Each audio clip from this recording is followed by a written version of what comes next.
as it always strikes me, when you look back at the footage from back in the day, back in 1913, and you see the kind of teeming poverty of tenement and slum Dublin back then, it always affects you. I think it affects anybody, but certainly when you're a Dubliner. And in my case, the person who represents the very streets and neighbourhoods where the battle took place.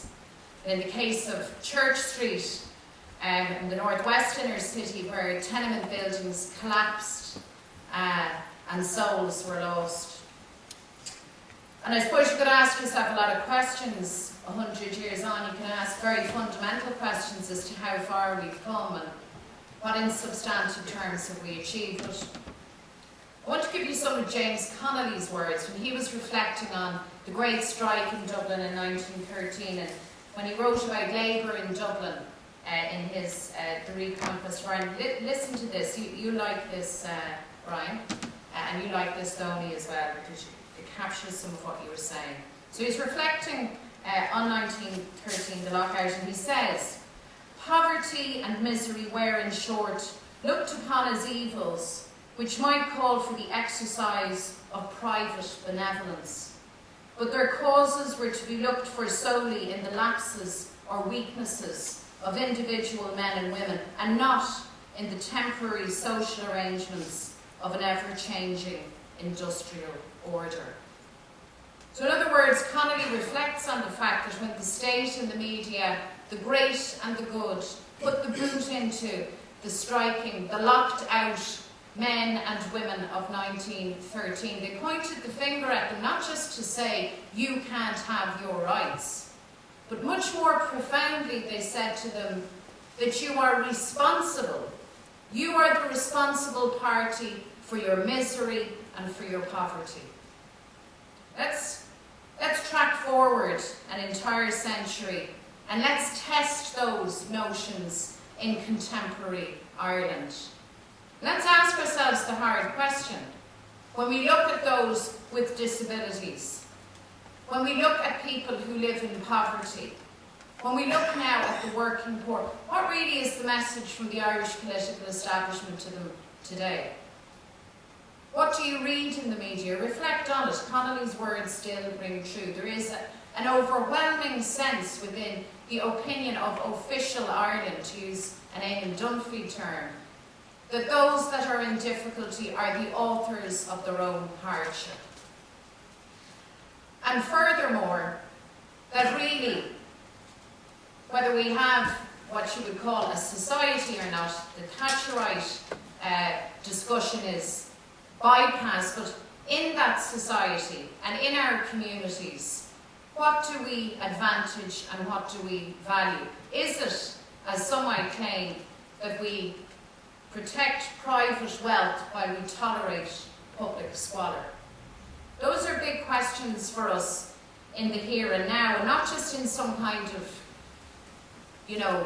conference debating setting. Those are real questions for us in the course of our political work, whether that's carried out through a trade union or whether that's carried out through a political party. Those are the questions, the hard questions, that we need to ask of our society and then of ourselves. A previous speaker, I think it was Peter Bunting, who may or may not vote for me, apologised for his lack of politeness at the conference.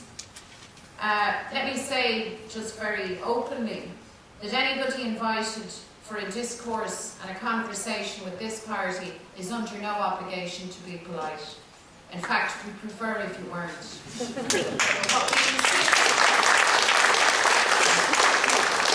What we do want is absolute honesty, because we need to call things as they are. And as we figure out the pathway forward and we project 10 or 15 years hence, we have to have an honest conversation amongst ourselves and between political activists and trade union activists. If we're going to be polite with each other, we're not going to get very, very far. Now, I am a person known not alone for my politeness, but for for my diplomatic skills. Anyone who knows me is now laughing.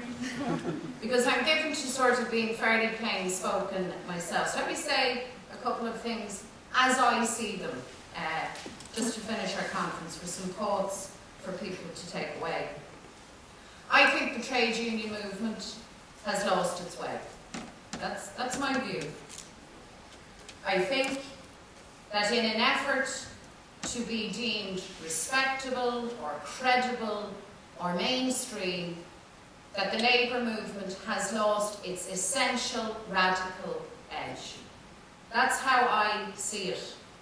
That's the only way that I can actually understand the likes of the new Croke Park Agreement, because I know that the women and men who went to that negotiating table went there in good faith. I also know that they are very fine, decent and committed people. I know that. So the only way I can figure out the outcome of that negotiation is not a flaw in the individual negotiators, far from it, but a real critical deficit within the trade union movement itself. There are times when it could have been argued, undoubtedly over the years, that perhaps Republicans and Sinn Féin had lost their way. Let's say that too. And let's say this, most importantly, that the only way to find the right way forward is working together. We all agree that austerity is damaging Irish society, north and south, east and west. We all agree that austerity, whatever its merits in the world according to Enda Kenny and Fine Gael, we know that that austerity is causing real lived hardship now, for real people, not statistics, in the real here and now.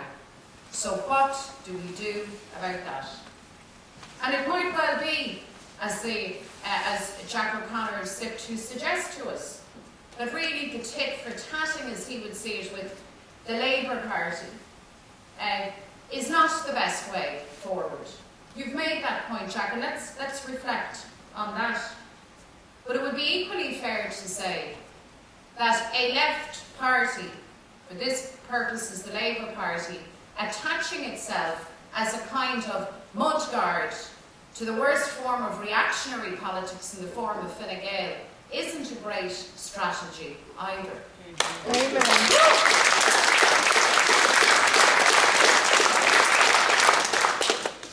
So all we can do as political activists, and I say this as somebody who with my colleagues is in the Dáil, the only thing we can do is speak the truth as we find it. And there's really very little point in people being overly sensitive or getting defensive when statements of the obvious are made. A statement of the obvious that somebody struggling on a low salary, maybe not able to meet their mortgage, can't take another pay cut. That's just a statement of fact. It's not designed to be personalised or to be provocative. It is a simple statement of the truth. And if we accept those truths, those lived truths by people, then the challenge becomes for us the trade union movement, the Republican movement, progressive elements within civic society, non-governmental organisations, and so on and so forth. What do we do now? And how do we move the situation forward? Because I don't believe that a policy or a strategy of containment, containing the anger of the working class, containing the anxiety and anger of parents who wave off another generation to Australia or to the United States, that's not good enough. Because this isn't about theory, this is about practice.